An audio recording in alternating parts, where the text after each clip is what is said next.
느헤미야 1장, 구약성경 727페이지입니다. 1장 1절에서부터 4절까지, 그리고 11절 읽겠습니다. 1절부터 4절, 그리고 11절 교독할게요. 제가 한 절 읽으면 우리 집사님들 한 절 읽고 교독하겠습니다. 하가라의 아들 느헤미야의 말이라. 아닥사스다 왕 제20년 기슬루엘에 내가 수상궁에 있는데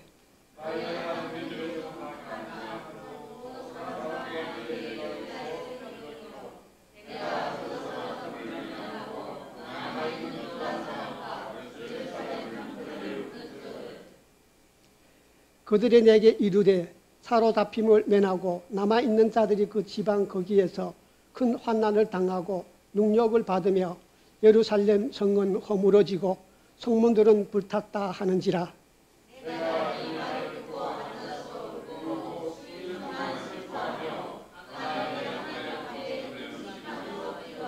11절 다 같이 주여 시작. 기울이사 정의의 기도와 주의 이름을 경외하기를 기뻐하는 종들이 기도를 들으시고 오늘 종이 행동하여 이 사람들이 은혜를 입게 하옵소서 하였나니 그때 내가 왕의 술관원이 되었느니라. 아멘. 오늘 느헤미야 1장 1절에서 4절 11절의 본문으로 사명이란 무엇인가 라고 하는 제목으로 하나님 말씀을 나누겠습니다. 본문에 나오는 느헤미야는 제사장이 아니에요. 예언자, 선지자도 아닙니다. 그럼에도 불구하고 느헤미야는 자기의 사명을 정확히 알았습니다. 어떻게 알았을까요? 계시를 받았다 느헤미야에 안 나와요. 하나님의 음성을 들었다고 성경 느헤미야에 안 나옵니다. 하나님의 꿈속에 나타나가지고 느헤미야야, 내가 저 예루살렘의 성벽이 다 무너졌는데 내가 건축하라? 느헤미야에 없어요. 계시도 못 받고 하나님의 음성도 듣지 못하고 그리고 하나님 나타나지 않았음에도 불구하고 그는 하나님께서 자기에게 주신 사명을 정확히 알았습니다. 오늘 본문에 보면은 느헤미야는 어떤 식으로 자기의 사명을 찾아갔고 어떤 메시지를 우리에게 던져주는지 그 세 가지 비밀을 오늘 여러분들과 함께 은혜 나누려고 합니다. 사명이란 무엇인가 라는 첫 번째 제목은 거룩한 관심이 사명입니다. 이 관심이라고 하는 말은 관심은 마음의 방향을 말해주고 있습니다. 느헤미야는 아닥사스다 왕의 술 맡은 간원이옵니다. 그래서 그는 지금 수상궁에서 편안한 몸으로 잘 살고 있어요. 포로로 끌려왔고 노예 3세입니다. 할아버지도 노예고 아버지도 노예고 그리고 본인도 노예입니다. 그런데 이 페르시아는 사람을 쓸 때 능력을 등용하여서 그 사람을 사용하며 씁니다. 페르시아에 있는 황제를 인하여서 이 느헤미야는 아닥사스다 왕의 신을 얻어가지고 그 아닥사스다 왕의 술 맡은 간원이 되었다라는 사실입니다. 그런데 느헤미야는 페르시아로부터 1300km 떨어진 예루살렘의 소식을 거기서 들어요. 그러면 1300m 떨어진 예루살렘의 느헤미야는 가본 적이 있는가? 없어요. 그런데 오늘 본문의 2절에 보니까 하나니라고 하는 형제를 만나는데 그 형제를 통해서 예루살렘의 소식을 듣습니다. 어떤 소식이에요? 기쁜 소식인 것이 아니고 예루살렘 성은 다 무너졌답니다. 성문은 불에 탔대요. 그 소식을 듣고 그는 가슴 아리라 하고 있습니다. 나는 수상궁에서 잘 먹고 편안히 있는데 예루살렘 생각이 자꾸 떠올라요. 그러면서 눈에 자꾸 밟혀요. 왜 그랬을까요? 그의 마음은 예루살렘과 있습니다. 그의 관심은 예루살렘에 있다는 사실입니다. 그래서 그때부터 그는 예루살렘에 대해서 묻기 시작합니다. 예루살렘의 정보를 수집합니다. 왜 그랬을까요? 자기는 잘 먹고 잘 살고 있는데 그 마음이 방향이 예루살렘에 있기 때문입니다. 그래서 그는 예루살렘에 갔더니 성전은 세워져 있는데 예루살렘 성은 다 무너졌어요. 이방인을 통해서 많은 이방인들이 들어왔기 때문에 쑥대밭이 되어 그는 그것을 바라보면서 가슴 아리를 하고 있습니다.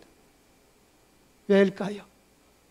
나는 잘 먹고 나는 편안하게 사는데 예루살렘을 바라보면은 자꾸 어떻게 해요? 눈에 밟혀요. 마음이 아파요. 그런데 예루살렘에 자꾸 가서 마음이 있어요. 왜 그럴까요? 사명 때문입니다. 거룩한 관심은 사명이기 때문에 그렇습니다. 유교 당시 누군가 대한민국에 와가지고 전쟁 진화 중에 고아들을 사진을 찍었습니다. 그 사진을 찍어가지고 미국 가가지고 상류층에 있는 사격 클럽에서 그 필름을 방영합니다. 그때에 그 필름을 본 한 부부가 있었어요. 전쟁 속에 애들이 굶어가는 모습을 보았습니다. 마음이 너무너무 아파가지고 나올 때에 그 아이들에게 기부금을 하였어요. 집을 왔는데 잠을 자려고 하는데 잠이 안 와요. 왜냐하면 전쟁 속에 그 아이들, 먹지 못하고 배고파하는 그 아이들을 생각하니까 잠이 안 와요. 내일은 비즈니스 때문에 이제 출근해야 되는데 잠을 자야 되는데 잠이 안 와요. 뜬 눈으로 그는 밤을 새웠습니다. 그리고는 출근했어요. 일을 해야 되는데 손에 일이 잡히지 않아요. 며칠 그러다 보니까 그는 견딜 수가 없어서 자기 남편과 같이 한국에 비행기 타고 들어옵니다. 그리고는 어려운 고아들 3명을 입양해가지고 미국에 갔어요. 그 아이들을 잘 돌봅니다. 그런데 마음이 안 편해요. 하나님께 간절히 기도하는데 마음이 불편해요. 다시 한국으로 들어옵니다. 그리고 20명의 고아들이 데리고 또 미국에 갔어요. 그러면 훌륭하지 않습니까? 그런데 그는 거기에 미국 땅에서 잘 먹고 잘 살고 있는데 마음은 계속 한국에 와 있어요. 먹지 못한 아이들을 바라보면서 울부짖는 그 아이들을 바라보면서 배가 볼록해가지고 그릇을 들고 잡아 두드리는 그 아이들 생각이 자꾸 머리에서 나는 겁니다. 그래서 그 두 부부는 자기 재산을 다 팔아가지고 한 재단을 세웠는데 그 재단이 무슨 재단인가 하면 아동복지재단입니다. 그 사람이 누군가 하면 홀트 부부입니다. 세계적으로 이분이 이름이 되면 다 알아요. 여러분들이 홀트하고 아동복지 인터넷에 다 나옵니다. 그런데 이 사람들은 돌아갔어요. 그 자녀들이 계속해서 지금 이 재단을, 이 아동복지를 계속 운영하고 있습니다. 그런데 가장 중요한 것은 이 홀트 부부가 하나님께서 그에게도 나타나가지고 계시를 보여준 것이 아니에요. 하나님의 음성을 들은 것도 아닙니다.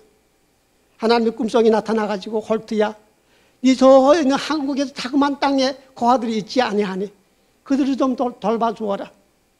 지금은 저렇게 전쟁 중에 한국 땅이 어렵지만 이제 저 자그마한 한국 땅이지만 세계를 위해서 선교할 한국 나라다. 그러기 때문에 좀 도와줘라 라고 하는 하나님의 음성을 듣지 않았습니다. 그럼에도 불구하고 이 홀트 부부는 정확히 자기의 사명을 알았어요. 어떻게 알았을까요? 소원이 그 마음에 있었다는 겁니다. 이 말씀이 성경에 나와요. 빌립보서 2장 13절입니다. 읽어드릴게요.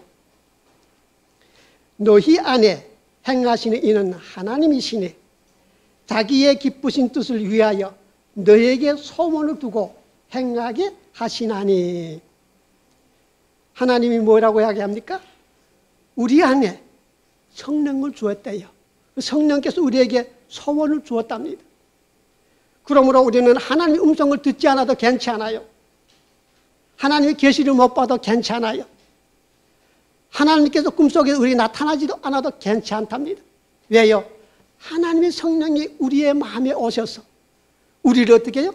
자꾸 눈에 밟힐 수 있는 마음을 준답니다. 그래서 느헤미야는 그 하나님의 성령의 인도하심에 따라, 홀트 부부는 하나님의 성령의 인도하심에 따라 어마어마한 그 큰 일을 하였다고 하는 사실을 우리는 성경을 통해 보게 됩니다. 지금 여러분들이 마음이 어디가, 방향이 어디에 있습니까? 여러분들이 살아가는 가운데 자꾸 눈에 밟힙니까? 그러면 거기 하나님이 주신 사명이라고 하는 사실을 믿으시기를 바랍니다. 두 번째, 사명이란 무엇인가? 두 번째는 축복이 사명입니다. 이 말씀은 11절 하반절을 인용했어요. 하반절에 보니까 내가 왕의 술관원이 되었느니라 라는 말입니다. 느헤미야는 예루살렘 가봤더니 성전은 세워졌는데 예루살렘 성전 다 무너졌기 때문에 이방인들이 다 들어와가지고 이 예루살렘 사람들이 농사 지으면 다 뺏어갑니다. 그것을 보고 너무너무 가슴이 아팠어요. 그래서 이 느헤미야는 성전을, 이 성벽을 건축해 줘야 되겠다라는 마음이 들었어요. 그리고는 그 성벽을 50일 만에 완성하였습니다. 그는 모든 재료와, 그것도 재료를 가져갈 도구와 마차와, 이제 1300km 떨어져 있기 때문에 가는 도중에 누가 있어요? 강도를 만날 수 있어요. 그렇기 때문에 그 병사까지, 재료, 모든 도구, 병사까지 누가 내줬어요? 아닥사스다 왕이 내주었습니다. 왜 내주었을까요? 그의 술 맡은 관원장이었기 때문입니다.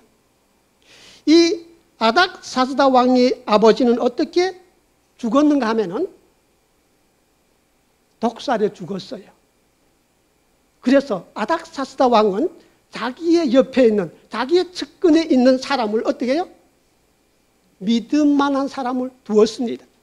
그런데 그 믿을 만한 사람이 누구예요? 느헤미야예요. 그런데 느헤미야는 다른 사람이 갖지 못한 한 가지를 더 가졌는데 그것이 뭐예요? 술 맡은 관원입니다. 그러므로 이 느헤미야는 그 어마어마한 일을 한 이유는 다른 사람보다 하나 더 가진 술 맡은 관원을 가졌기 때문이다라는 사실입니다. 오늘 이 자리에 앉은 저와 여러분들, 다른 사람들이 갖지 못한 한 가지 있습니까? 다른 사람들이 받지 못한 한 가지 내가 더 받았습니까? 그것이 하나님께서 나에게 준 축복이고 그것이 마지막 시대를 살아가는 나의 사명이라고 하는 사실을 믿으시기 바랍니다. 그래서 정말 그랬는지 한 가지 성경으로 답을 해드릴게요. 에스더를 보면은 복을 많이 받은 사람입니다. 그는 부모님이 일찍이 잃었지만 누구 밑에서 자라요? 삼촌 밑에서 아름답게 자랍니다. 그러다가 어떻게 돼요?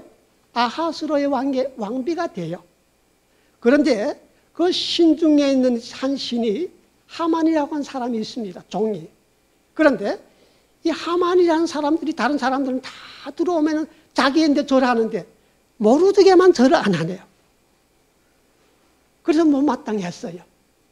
그래서 모르드게를 통해서 모든 유대인들을 어떻게 해요? 다 학살하려고 합니다. 이제는 유대인들은 다 죽게 되었어요. 이 사실이라는 모르드게는 어떻게 해요? 에스더를 찾아갑니다. 에스더를 찾아가 이런 말을 합니다. 에스더야, 이제 우리 민족은 다 죽게 되었다. 그러니 네가 우리 민족을 구원해야 되겠다. 그래서 네가 왕에게 가서 좀 요청해라 라고 부탁을 드립니다. 그래 느헤미야는 에스더는 어떻게 합니까? 안 된다는 거예요. 그렇게 할 수 없다는 겁니다. 이유는 무엇인가 하면은 왕이 불러야 가요.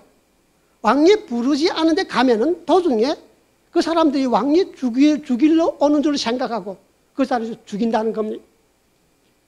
그리고 그것이 이 궁정의 법이라는 것입니다. 그리고 왕의 앞에 갔다 한달지라도 왕이 규모를 내밀지 아니하면은 그 자리에서 죽어요. 그런데 왕이 나를 부르지 아니한 지 30일이 됐다고 합니다.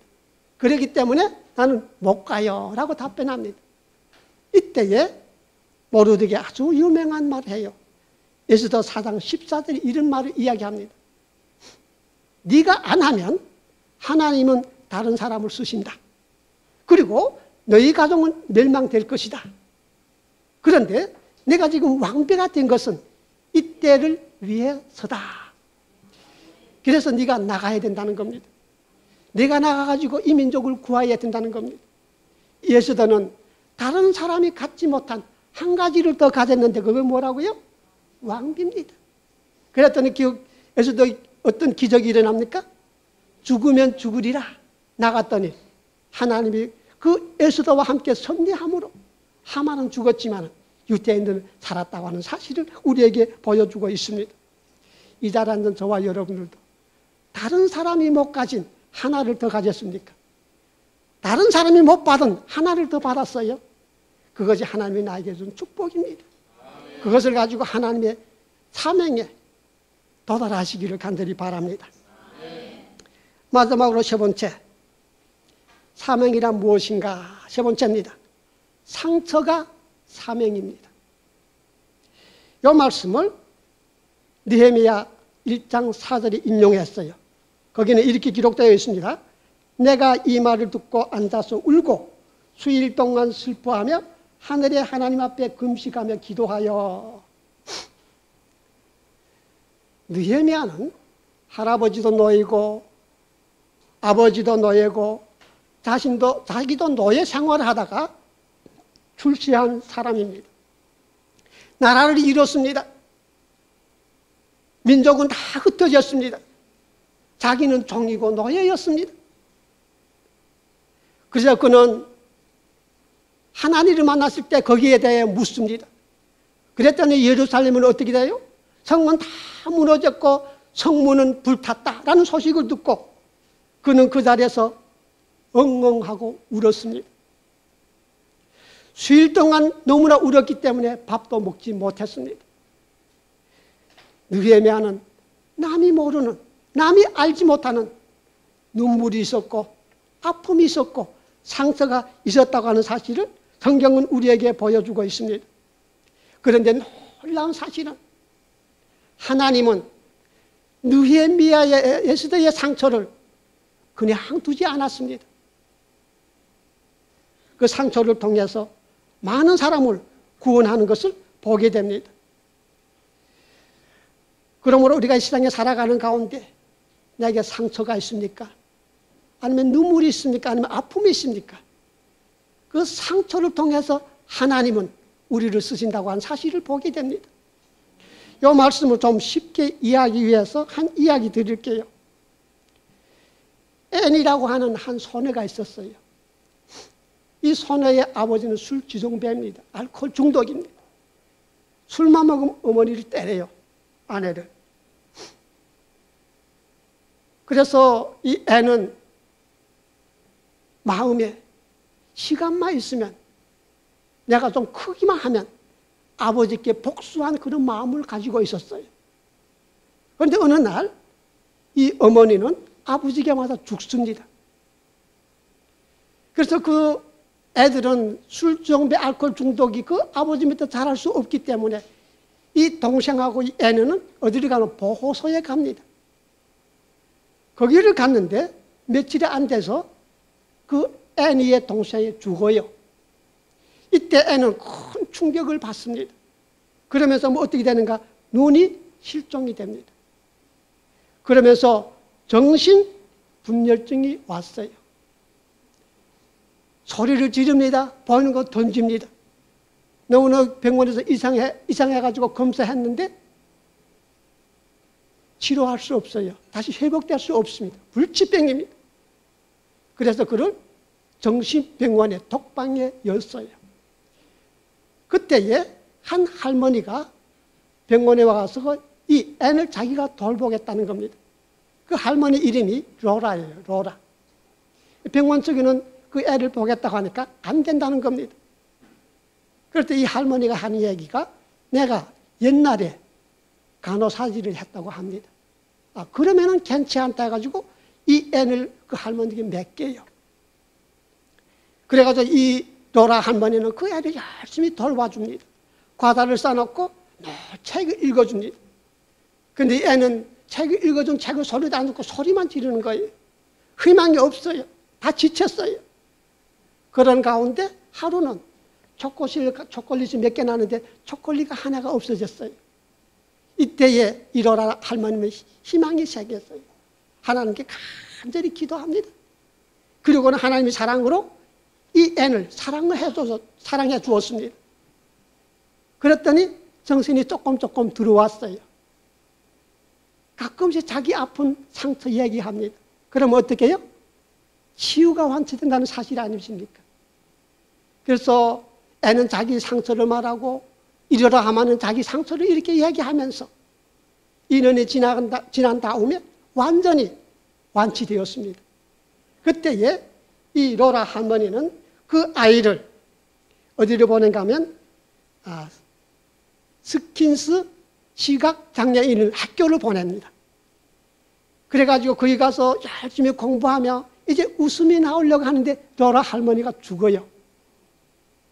그러다가 수업을 다 마치고 거기서 최고로 1등이 돼가지고 나오는데 신문사에서 그 애의 눈을 고쳐주겠다 여야가 와가지고 신문사에서 이 애의 눈을 고쳐주었습니다. 눈에 뜨자마자 무엇을 봤는가 하면 신문을 딱 들어봤어요. 광고 신문. 신문을 보니까 어떤 말이 있었는가 하면 눈이 있는데 앞을 보지 못합니다. 말을 못합니다. 듣지 못합니다. 그런데 이 아이에게 돌볼 사람이 필요합니다. 라는 광고를 보았어요. 이것을 본 애는 누가 생각났겠어요? 자기 생각났어요.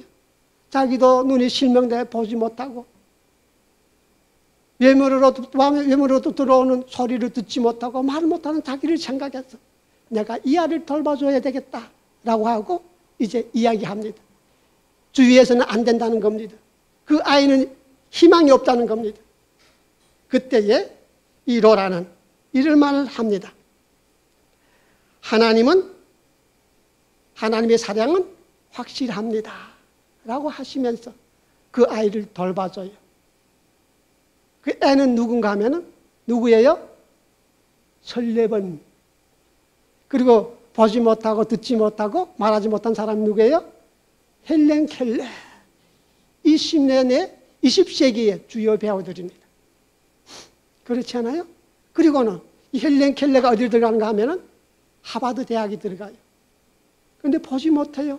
듣지 못해요. 말도 못해요. 그때에 이 애는 설레반 선생은 그 듣는 것마다 그 안에 손에다 다 적어주었어요.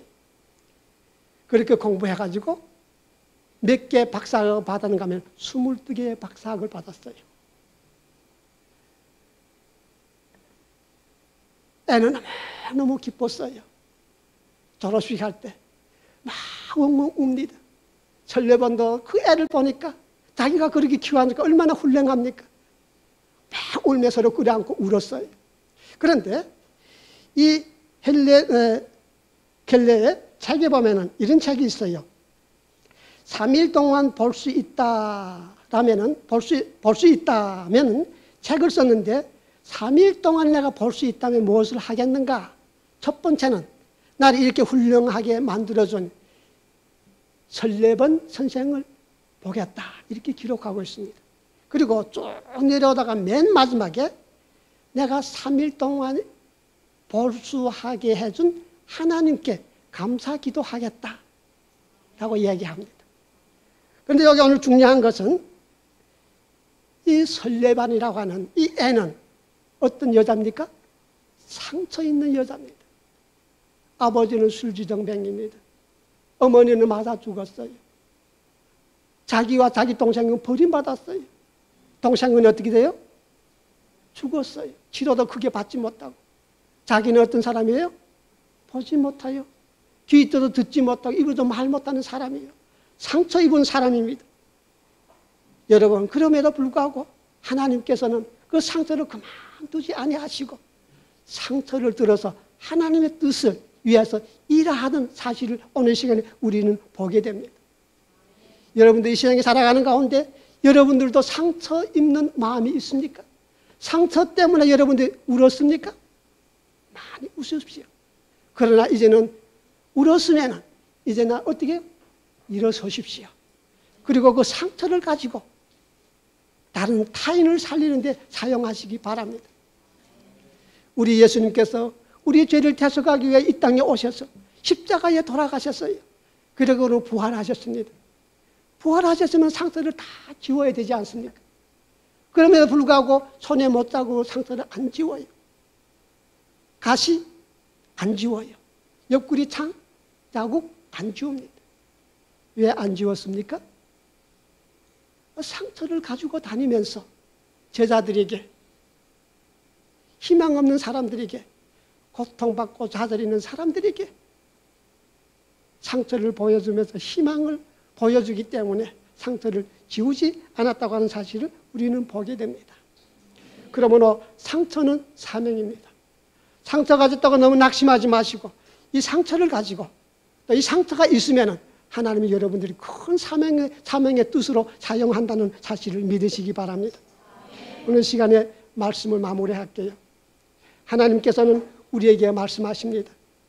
여러분들이 마음의 방향은 어디를 행하고 계십니까?